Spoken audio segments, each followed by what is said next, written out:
Discurso completo. Poderosas observações do Príncipe William na COP30 no Brasil. We come together today, here in the heart of the Amazon, at a pivotal moment in human history. A moment that demands courage, cooperation and unwavering commitment to our planet's future. A future that belongs not to us, but to our children and grandchildren. I want to first express my profound gratitude to Brazil for welcoming us all to Belém. Over the last week, I've seen firsthand that your global commitment to environmental progress is not new. It's built on decades of bold action, visionary thinking, and shared purpose. From the Rio Earth Summit in 1992 to Brazil rapidly becoming a leader in renewable energy and sustainable agriculture, you have shown the world what climate ambition looks like. Just earlier this week, the vibrant city of Rio de Janeiro hosted the Earthshot Prize, a global initiative I founded to accelerate and spotlight the most innovative solutions to our planet's greatest environmental challenges. Many of these solutions are born in the global south.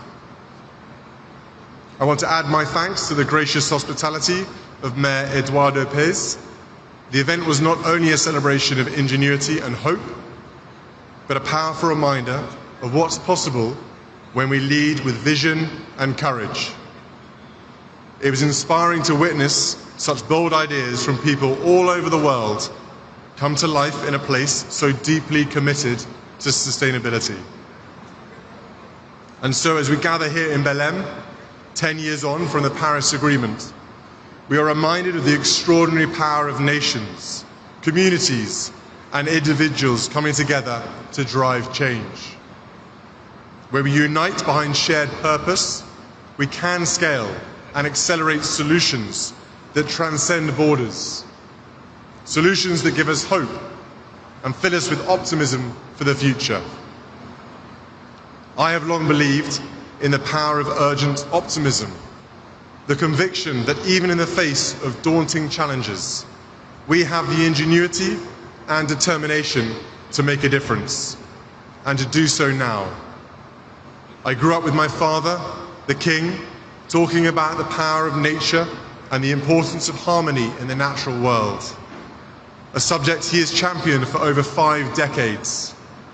It's a privilege to also represent him here today, as well as everyone else who has championed this cause for so many years. All of us here today understand that we are edging dangerously close to the Earth's critical tipping points, thresholds beyond which the natural systems we depend on may begin to unravel. The melting of polar ice, the loss of the Amazon, the disruption of ocean currents. These are not distant threats. They are fast approaching and will affect every one of us, no matter where we live.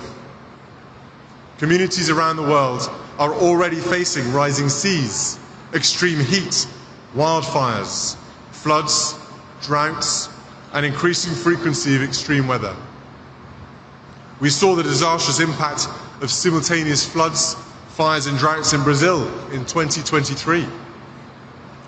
Just this year, I visited the Welsh town of Pontypridd with my wife Catherine, where the community is still recovering from devastating floods. I met families who had lost their homes, their possessions, and their sense of security. One resident told me how the river that once brought life to the town had become a source of fear.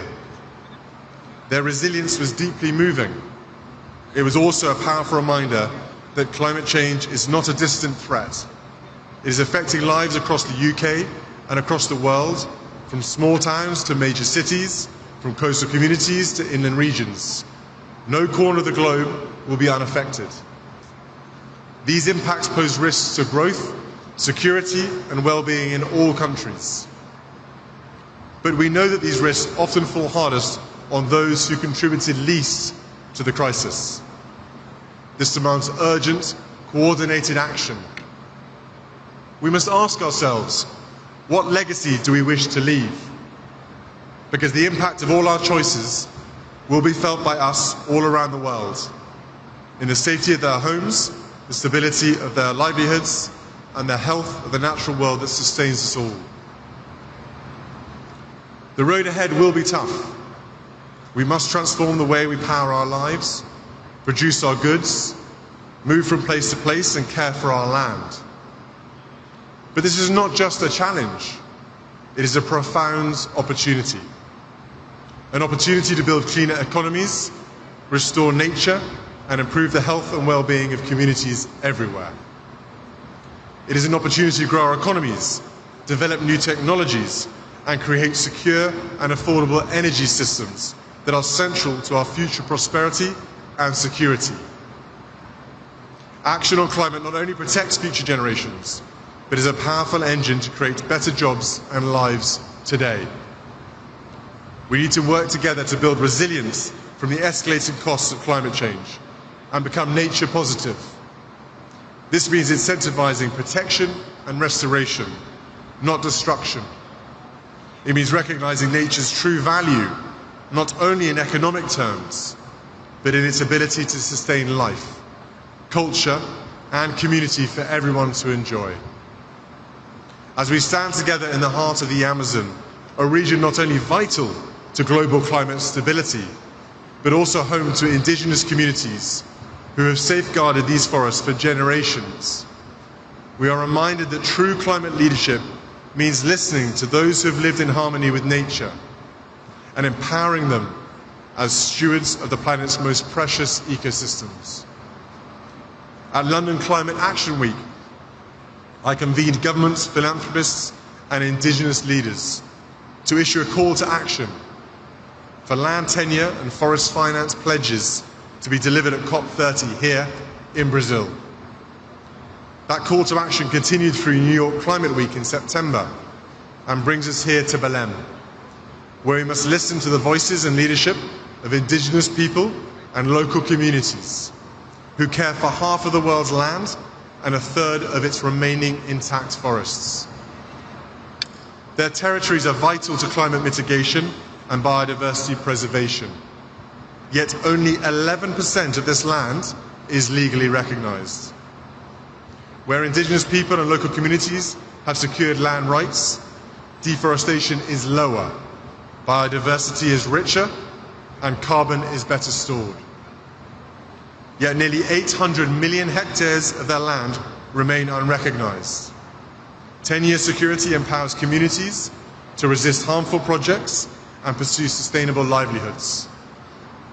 This is not just a moral imperative, it's a practical climate solution to the climate and biodiversity challenges our planet faces. Let us build a future where indigenous people and local communities are recognized as global climate leaders, where their rights are protected, their voices heard, and their knowledge respected as vital to the health of our planet. This week in Rio, I had the privilege of meeting representatives from indigenous people and local communities at events hosted by the Earthshot Prize and the Royal Foundation's United for Wildlife programme. Their connection with and tireless efforts to protect nature are nothing short of inspiring. They are not just participants in the climate conversation, they are leading it, and we must stand with them. But it is also important to acknowledge the progress we have made. From the Paris Agreement to the Global Biodiversity Framework, we have shown that this can be a unifying agenda. When nations come together, we can chart a course towards a more sustainable future. And the UK stands with you in this mission. The UK hosted COP26 commitment to halt and reverse forest loss and land degradation by 2030, signed by over 140 countries, was a historic alignment of global will and has already exceeded its target. Since then, the global goal on adaptation has been agreed, and the fund for responding to loss and damage has been operationalized so that resources can begin flowing to communities hit hardest by climate impacts. The COP26 Indigenous Peoples and Local Communities Forest 10-year pledge has already exceeded its target of $1.7 billion, with over $1.86 billion supporting strengthening forest communities. Climate finance is growing. Action is being taken on emissions.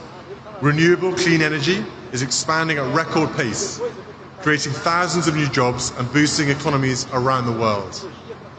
Countries are embedding nature into climate strategies, launching national adaptation plans, and investing in nature-based solutions. These are not just policies, they are lifelines. Brazil's proposal for the Tropical Forests Forever Fund is a visionary step toward valuing nature's role in climate stability. That is why it was an Earthshot Prize finalist this year. The initiative recognizes that climate and nature must be addressed together, not in silos, but in synergy. The science is clear. We must go further if we are to secure a livable future for all, and we must go together. The time for partnership, protection, and progress is now. We know what is at stake.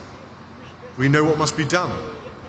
And we know that no country, no community, no individual can do it alone. Our children and grandchildren will stand on the shoulders of our collective action. Let us use these inspiring surroundings here in the heart of the Amazon to rise to meet this moment, not with hesitation, but with courage. Not with division, but with collaboration. Not with delay, but with decisive commitment. Let us honor the leadership of those who have long protected the planet, indigenous peoples and local communities, and walk forward together. Let us build a future where nature is valued and where every child inherits a world of prosperity, not peril. Let us rise to this moment with the clarity that history demands of us.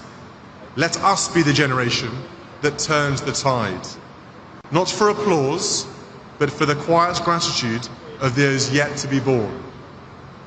This here at COP30 is our moment. Let us not waste it. Our children and grandchildren are watching and hoping. Obrigado.